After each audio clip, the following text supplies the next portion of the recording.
Dear students, हम पढ़ रहे हैं खून का टीका उपन्यास, जिसके अंतर्गत पिछले वीडियो में हमने पढ़ा था कि मौजीराम और पवन सिंह हमीर का भेजा हुआ पत्र और साथ में लूटा हुआ कोष लेकर जैसा मालदेव के पुत्र के पास जाते हैं, जो अभी चित्तौड़ दुर्ग में सिंहासन पर बैठा हुआ है। मौजीराम और पवन सिंह की वहां पर राजसी सम्मान के साथ उनका आदर किया गया। एक सप्ताह भर तक मौजीराम और पवन सिंह वहीं चित्तौड़ दुर्ग में रुके थे। उसके आगे का पढ़ते हैं अब हम। जैसा ने कई बार अनक सिंह की शिकायत की। अब अनक सिंह के बारे में बता रहे हैं, जैसा मौजीराम और पवन सिंह को, कि अनक सिंह है वह किस प्रकार से आतंक मचाता है। उसके अर्थात अनक सिंह ने जैसा के 4 सैनिकों की हत्या भी कर दी, जिसका विरोध पत्र भी जैसा ने हमीर को भेजा। हमीर ने उसका उत्तर विनम्र शब्दों में चारण से लिखवाकर भेज दिया, ताकि जैसा उसे कुछ कहे भी तो वह अस्वीकार कर जाए। उसने पत्र में शीघ्र ही अनक सिंह पर कठोर कार्यवाही करने का आश्वासन दिया था। समय अपने पांव पर उड़ा, यानी समय बीत रहा था। आज प्रभात के प्रथम पहर से ही समस्त केलवाड़ा के सहस्त्रों प्राणी तीव्र उत्कंठा से शुभ संवाद की प्रार्थना कर रहे थे कि आज प्रातः काल की पहली पहर से ही केलवाड़ा के सारे जनता में शुभ संवाद लेने की प्रतीक्षा थी। रानी प्रसव पीड़ा में कराह रही थी। हमीर, पवन सिंह, मौजीराम, अनक सिंह, मेरा और अन्य ठाकुर उमराव सभी भी सभागृह में बैठे थे। राज ज्योतिषी की मुद्रा अपने आप में प्रफुल्लित हो रही थी। उनकी भविष्यवाणी थी कि राणा जी के पुत्र ही होगा। सभी लोग ईश्वर से यही प्रार्थना कर रहे थे कि ईश्वर तुम राणा जी को पुत्र ही देना। गरीब जाति के लोग भी भगवान से प्रार्थना कर रहे थे और ब्राह्मण वर्ग मंत्रोच्चारण के द्वारा यही मंगल कामना कर रहे थे। हमीर अपने निजी कक्ष में चहलकदमी कर रहा था। वह धोती पहने हुए था और उसका सभी अंग एक ढीले अंगरखे में समावृत था। उसके चेहरे पर बेचैनी थी, परंतु आंखों में औत्सुक्य झलक रहा था। कभी कभी उसके मुख पर उल्लास की वीची धावित हो जाती थी। एकाएक वरड़ी दासी दौड़ी दौड़ी आई। ये वरड़ी कौन है, आपको याद आया होगा कि हमने पीछे पढ़ा था कि जब मालदेव अपनी पुत्री का विवाह कर रहा था तो उसकी 2 सखियां थी जो आपस में राजकुमारी के बारे में भला बुरा कह रही थी कि ऐसे पिता का मुंह काला कर देना चाहिए जो विधवा लड़की का विवाह कर रहा है। तो ये वरड़ी कौन है? ये रानी सा की दासी है। उसके मुख पर अनगिनत प्रफुल्ल लहरियां नाच रही थी। वह आनंद गदगद स्वर में बोली, राणा जी की जय, राणा जी की जय, आपके कुंवर हुआ है। कुंवर? हमीर प्रसन्नता के मारे पूरा बोल भी नहीं पाया। वह अवरुद्ध कंठ से रुकते रुकते बोला, खुशियां मनाओ। वरडी की बड़ी बड़ी काली आंखें चमक उठी। उसकी दृष्टि हमीर के कंठहार पर थी। कंठहार के मोती छोटे छोटे जुगनुओं की भांति चमक रहे थे। वरडी कहती है, राणा जी मेरी बधाई, लो बधाई। और उसने अपने हाथ के स्वर्ण कंगन वरडी को दे दिए। वरडी हर्षोन्मत्त से चिल्ला पड़ी, जुग जुग जीवो राजकुमार, चिरंजीवी हो कुंवर, जय राणा जी की। तत्पश्चात यह शुभ समाचार सर्वत्र फैल गया। केलवाड़ा के निवासियों में नवीन स्फूर्ति का संचार हो गया। अंतपुर के सभी और बाहर ढोलनियों के ढोलनियां व पुत्र जन्म के गीत गूंजने लगे, यानी ढोलनियों के ढोल गूंजने लगे। पुत्र जन्म के उत्सव में मंगल गीत गाए जाने लगे। सारे लोग बाहर और भीतर से खुशियां मना रहे थे। हमीर की आज्ञा से प्रजा को धन बांटा गया। लगता था सारा संताप दूर होकर इन स्वाधीनता के मतवाले मेवाड़ियों में केवल आनंद ही आनंद रह गया है। वह दिन आनंदोत्सव में ही व्यतीत हुआ। अब हमीर रात दिन एक ही चिंता में लगा रहता था कि किसी भी तरह चित्तौड़ को प्राप्त किया जाए। उसने वरडी को बुलाया, उससे निवेदन किया कि वह मेरी ओर से देवी माँ को विनय करे कि वह और हमें सहायता दे, देवी माँ हमें और अधिक सहायता दे।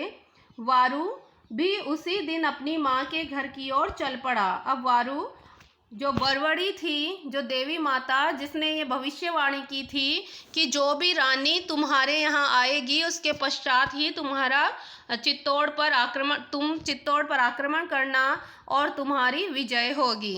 तो वारू जो बरवड़ी का पुत्र था, जो अभी हमीर की सहायता के लिए आया हुआ था, उसी दिन वह अपनी माँ के घर की ओर चल पड़ा। 2 माह गुजर गए। रात्रि का एक समय रानी हमीर के सनिकट बैठी धूप वर्तिका जला रही थी, यानी धूप बत्ती कर रही थी। रानी के मुख पर दियों का प्रकाश पड़ रहा था।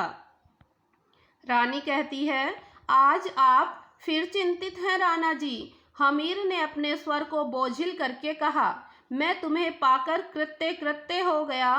तुम्हारे आगमन पर शुभ ही शुभ हो रहा है, फिर भी मेरे अविनयपूर्ण आचरण से तुम्हें क्लेश होता है। उसने कहकर दीर्घ निश्वास लिया। लेकिन क्या करूं रानी, मुझे चित्तौड़ पुनः प्राप्त करने का कोई उपाय नहीं सूझ रहा है।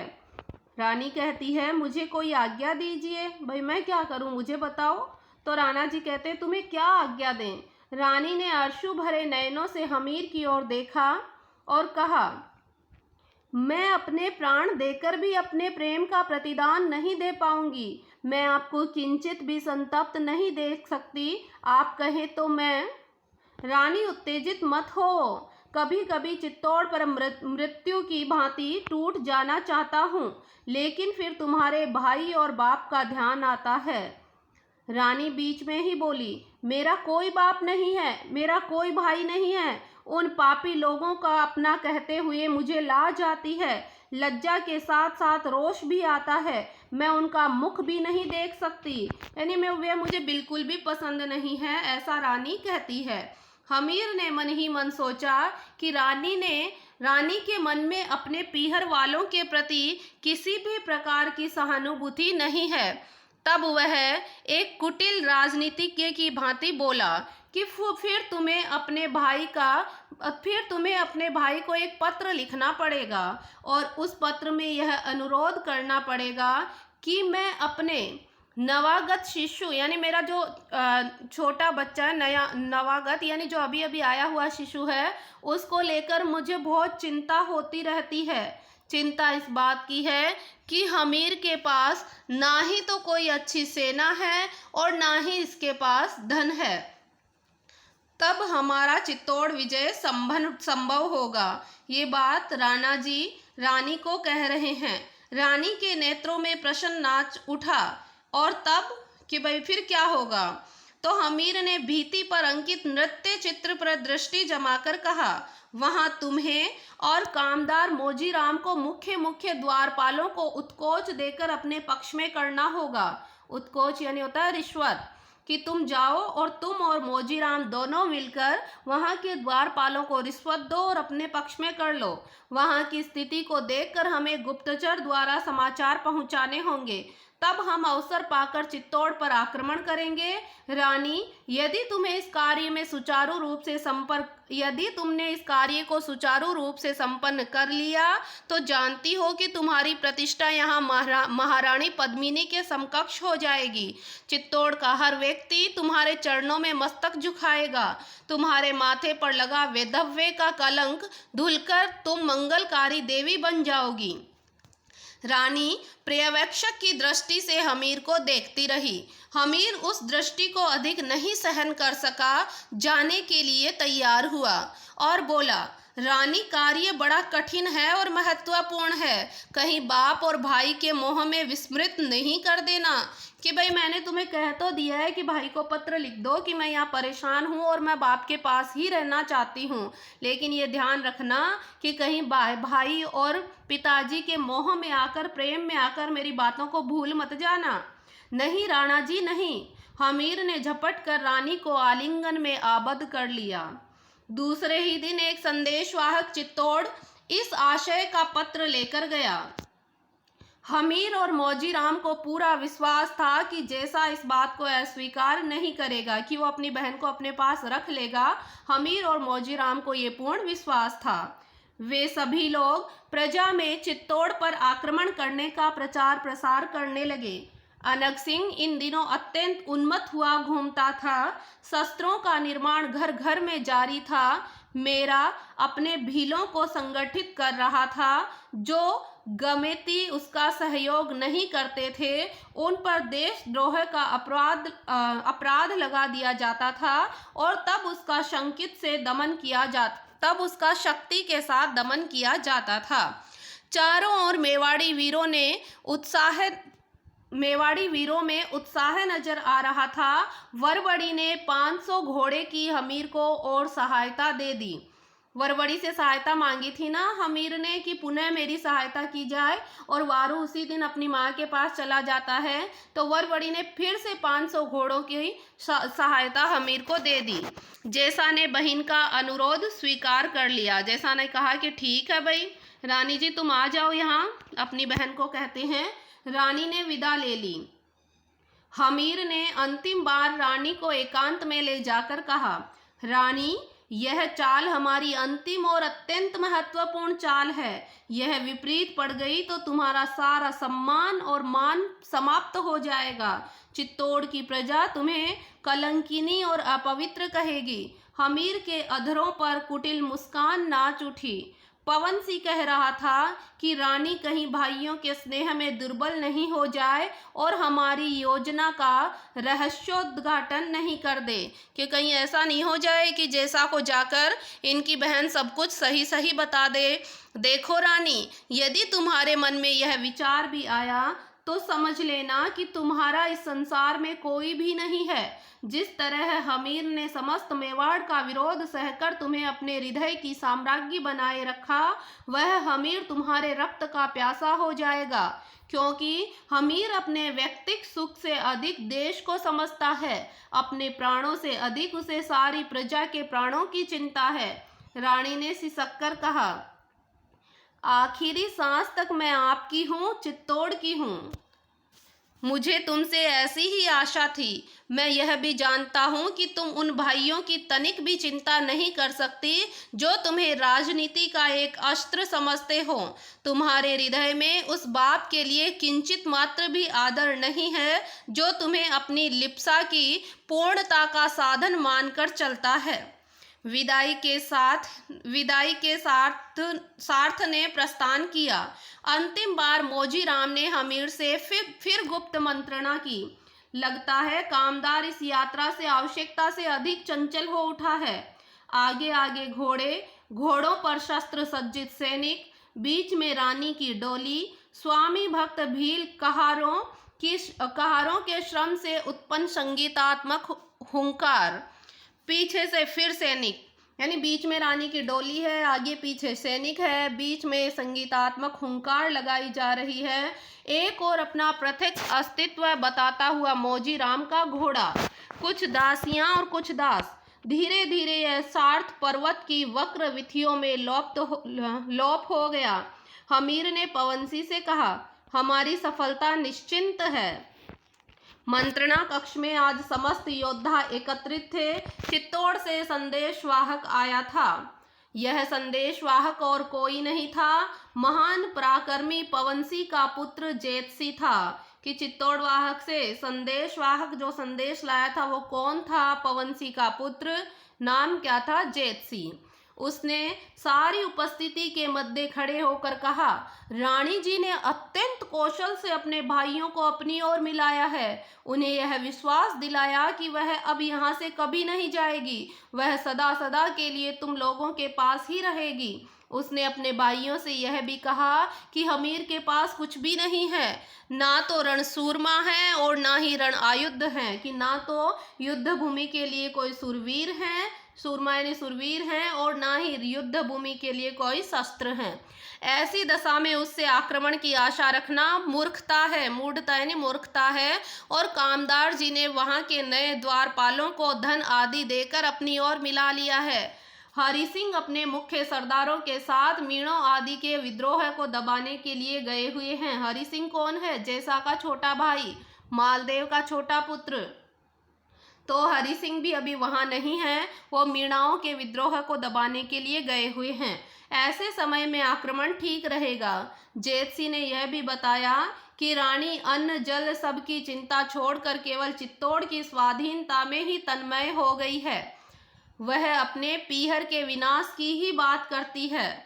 जेतसी ने कहा कि रानी अपनी ओर ही है, चिंता मत करो। हमीर यह सुनकर कुटिल मुस्कान बिखेर उठा, जैसे उसका प्रयोग रानी पर ठीक बैठा है। हमीर ने उसके बैठने पर उठकर कहा, वारू भी आ गया है। किसके बैठने पर? जेतसी जब बैठता है तो हमीर उठकर कहता है कि वारू भी आ गया है। महासेनापति अनंग सिंह की रण आकांक्षा उद्विग्न हो उठी है। सारे सरदार कल ब्रह्म मुहूर्त पर प्रयाण करना चाहेंगे। हाँ, फिर यह घोषणा समस्त स्थानों पर करवा दो। आज से हम प्रण करते हैं कि या तो चित्तौड़ को मुक्त कराकर दम लेंगे अथवा उसके पवित्र आंगन में सदा सदा के लिए सो जाएंगे। हम शक्तिशाली हैं, राजनीतिक दांव पेच में हम किसी से कम नहीं हैं। हमें अपनी रणनीति पर गर्व है। अवसर की प्रतीक्षा भी समाप्त हो गई है। अब अदेर किए, अब अंधेर उचित नहीं, अब अदेर उचित नहीं, यानी अब हमें देर नहीं करना चाहिए। अब प्रयाण करना है, प्रयाण। एक सरदार ने खड़े होकर कहा, हम राणा जी की आज्ञा को पूर्णतया मानकर चलेंगे। अब देर ठीक नहीं है। अनग ने जोश में आकर कहा, अभी से मैं साम दाम भेद नीति सभी का पालन करते हुए युद्ध के लिए प्रयाण करूंगा। चारों ओर निर्भयता छा गई। उसने अपनी खड़ग की धार पर अपना अंगूठा लगाया। किसने? हमीर ने। हमीर ने अपनी तलवार की धार पर अपना अंगूठा लगाया। एक पतली रक्त धारा बह उठी। सभी ने अपने अपने मस्तक पर हमीर के खून का टीका लगाया और प्रयाण की तैयारियां करने लगे। वह केलवाड़ा की अंतिम रात्रि थी। मंत्रणा कक्ष में तीव्र दीपक प्रज्वलित हो रहे थे। हमीर, मेरा और अनग सिंह गंभीरता पूर्वक मंत्रणा कर रहे थे। सैन्य संचालन कैसे किया जाएगा? दो तरह की सेना थी हमीर के पास, एक थी घोड़े की और एक थी पैदल। इस मंत्रणा में यह निश्चय हुआ कि कुछ गुप्तचर बराबर चित्तौड़ और हमारी प्रयाण सेना का संबंध बनाए रखेंगे। हम दिन में प्रयाण नहीं करेंगे। दिन में प्रयाण शत्रु को सावधान कर सकता है। पहली टुकड़ी अनग सिंह के निर्देश में रहेगी, दूसरी मेरा के निर्देश में रहेगी और तीसरी जेतसी के निर्देश में। हमीर उस टुकड़ी का संचालन करेंगे जो सबसे पहले चित्तौड़ में प्रवेश करेगी। ब्रह्म मुहूर्त में सेना ने प्रयाण किया। सुसुप्त योद्धा भी संवाद को सुनकर हमीर के साथ हो गए और एक रात हमीर ने चित्तौड़ के किले पर आक्रमण कर दिया। द्वारपाल उससे मिल चुके थे, जैसा अब अकेला था। पाडलपोल के समीप बड़ा घमासान युद्ध हुआ। नरमुंड और रक्त की नदियां बह उठी। जैसा हालांकि तैयार नहीं था, फिर भी उसने अत्यंत पराक्रम से सामना किया। उसका और अनग का द्वंद्व देखने को बनता था। ऐसा लगता था कि दो मदमस्त हाथी परस्पर भिड़ रहे हैं। युद्ध पिपासु अनग राक्षस की भांति दहाड़ मार मार कर गरजता था। उन दोनों की तलवारें टकराती हुई ऐसी प्रतीत होती थी मानो बिजलियां भिड़ गई हों। उधर हमीर, जेतसी और मेरा ने त्वरितापूर्वक गढ़ को चारों ओर से घेर लिया। जैसा के सैनिक भी संपूर्ण शक्ति के साथ लड़ रहे थे। संख्या में हालांकि जैसा के सैनिक बहुत कम थे, पर वीरता उनकी भी दर्शनीय ही थी। ऐसा लगता था कि इस अप्रत्याशित आक्रमण से वे घबरा अवश्य गए थे, पर वे पराजय स्वीकार नहीं करेंगे। वे टुकड़े टुकड़े होकर टूट जाएंगे, पर झुकेंगे नहीं। रात बीत गई, दिन निकला। अनग सिंह और जैसा दोनों लड़ते लड़ते टूट रहे थे। रक्त भूमि का भयावना दृश्य मन में घृणा का संचार कर रहा था। अनग सिंह की तलवार टूट गई थी, जैसा कि तलवार हाथ से छूट गई थी। पर तब तक दोनों आपस में बर्बर पशु की तरह भिड़ गए। उनकी भिड़ंत भयंकर थी। ऐसा लगता था दो नर पशु समस्त मानवीयता का परित्याग करके लड़ रहे हो। अप्रत्याशित हमीर की जय जयकार हुई। जैसा उन्मादग्रस्त प्राणी की तरह अनग सिंह पर टूट पड़ा। अनग इस आक्रमण को नहीं सह सका। उसके पीछे बुर्ज था। अनग बुर्ज से गिर पड़ा। तब जैसा अश्व पर आरूढ़ होकर भाग गया। अनग सिंह बुर्ज से नीचे गिर जाता है और वो मारा जाता है, और जैसा अपने अश्व को लेकर भाग गया। हमीर तब तक वहां आ गया था। एक बार उसने गढ़ के रास्ते को देखा। भयंकर और विकराल दृश्य था। आहतों, मृतकों और अर्ध मृतकों से वह रास्ता पटा पड़ा था। हमीर ने चित्तौड़ पर महावीर हनुमान का चिन्ह अंकित ध्वजा लाल रंग की फहरा दी। राज तिलक उत्सव हुआ। इस अवसर पर हमीर ने अपने सच्चे साथियों को राज सम्मान प्रदान किया। विशेषतः मेरा, पवन सिंह और वारुकी तथा एक घुड़सवार वरवड़ी को लेने के लिए भेज दिया। अब देवी माँ को लेने के लिए भेज दिया गया। किसको भेजा गया? मेरा, पवन सिंह और वारुकी को। सिंहासन पर आरूढ़ होने के बाद कामदार मोजीराम ने उठकर कुछ कहने की आज्ञा मांगी। हमीर ने उसे आज्ञा दे दी। कामदार मोजीराम हमीर को प्रणाम करके बोला, चित्तौड़ विजय हमारी सबसे बड़ी विजय है और महाराज अजय सिंह जी के अंतिम स्वप्न की पूर्ति भी है। मैं इस विजय का सारा धन्यवाद महारानी सा को देता हूँ। उस महारानी सा को जिसने सच्ची क्षत्राणी की भांति सिसोदिया कुल लक्ष्मी का नाम सार्थक किया है।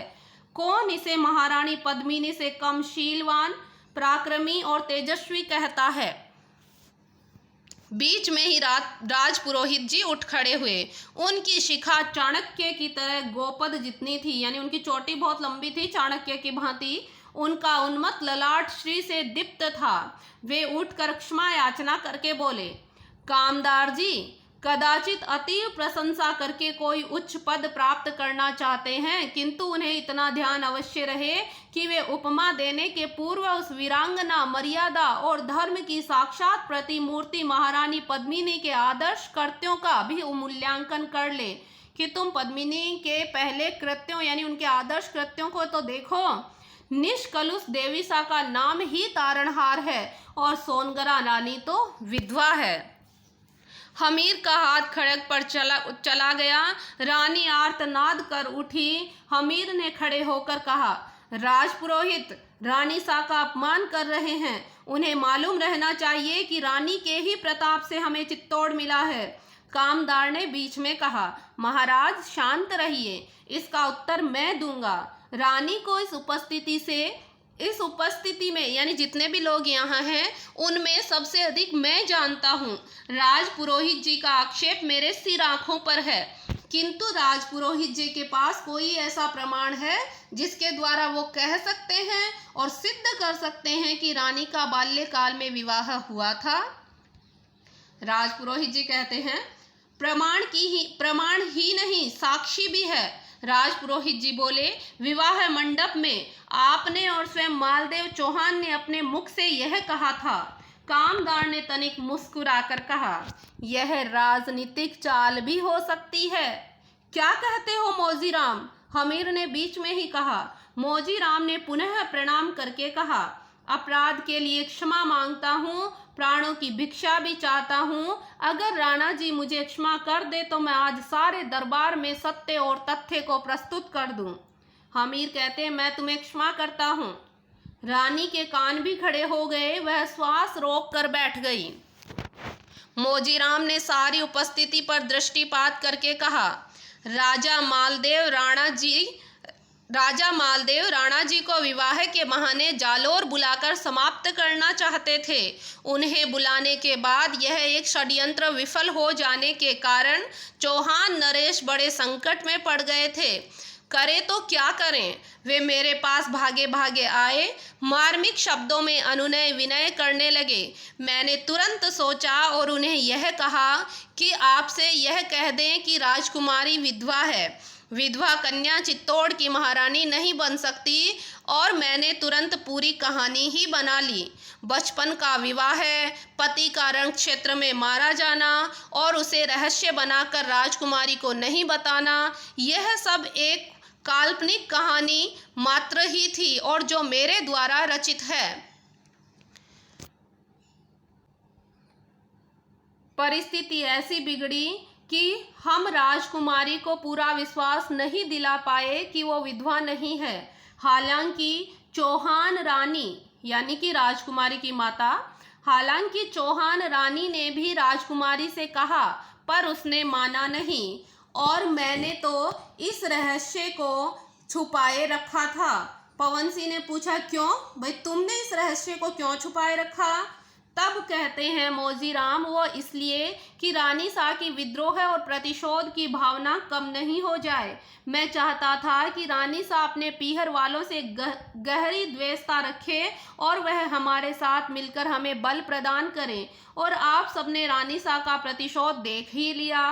दरबार में सन्नाटा छा गया। कामदार ने विश्वस्त स्वर में कहा, मैं अपने धर्म और अपने परिवार की सौगंध खाकर कहता हूँ कि रानी शाह विधवा नहीं है। वह कुमारी है, गंगा की तरह है, पवित्र और श्रेष्ठ है।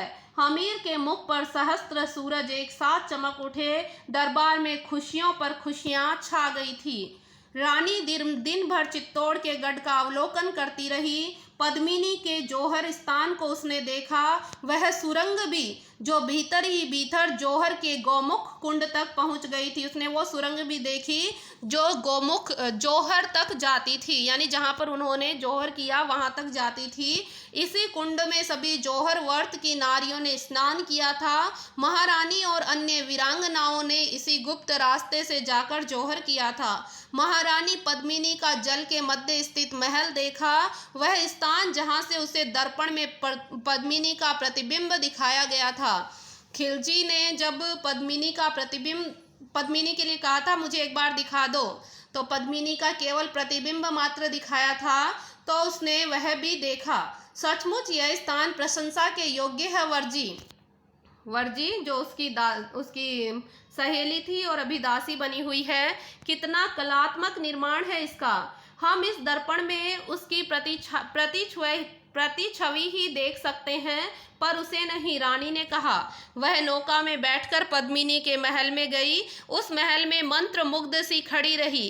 देखते देखते उसके नेत्र अश्रुओं से भर आए। वह वर्जी से बोली, आतताई खिलजी को क्या मिला? क्या रूप और यौवन मनुष्य को इतना पागल बना सकता है? वर्जी ने कुछ कहना चाहा, तभी गढ़ की कोई पुरानी दासी बोल उठी। उसकी आयु 60 के लगभग थी। चेहरा झुर्रियों से भरा पड़ा था, आंखें भीतर धसी हुई थी, मुंह में दांत भी नहीं था। रानी शाह, खिलजी को यहाँ शमशान मिला। मानवीय रक्त मांस से उत्पन्न विषाक्त धुआं मिला। सच, वह भी चित्तौड़ की दुर्गति देखकर कांप सा गया था। रानी महल को देखने लगी। मुख्य द्वार पर हाथियों की लड़ी थी। पृथक जनाना ड्योढ़ी थी। जनाना यानी महिलाओं के लिए पृथक अलग से दरवाजा था। दासियों के रहने के लिए एक पृथक कक्ष था। वहां वे बहुत देर तक रही। वापस आते हुए वे कालिका जी के मंदिर में भी गई। मंदिर भव्य पाषाण खंडों से निर्मित था। पाषाण खंडों पर सूर्य के चित्र अंकित थे। इधर उधर घूमते घूमते संध्या हो गई। आज चित्तौड़ की छवि देखते ही बनती थी। सभी घरों में घी के दिए जल रहे थे। लोग जश्न मना रहे थे। नृत्य गीत का सागर लहरा उठा। लोग खुशियों में निमग्न थे और हास परिहास कर रहे थे। हमीर की रानी ने जलाशय के मध्य पद्मिनी के महल में रहना पसंद किया। महल को तत्क्षण सज्जित किया गया। उसकी प्रतिमाओं को प्रत्येक सुगंधित पदार्थ से वहाँ सुगंध फैलाई गई। इसका मतलब है कि वहाँ पर उस जो रानी पद्मिनी थी उसके महल को बहुत सुंदर सजाया गया।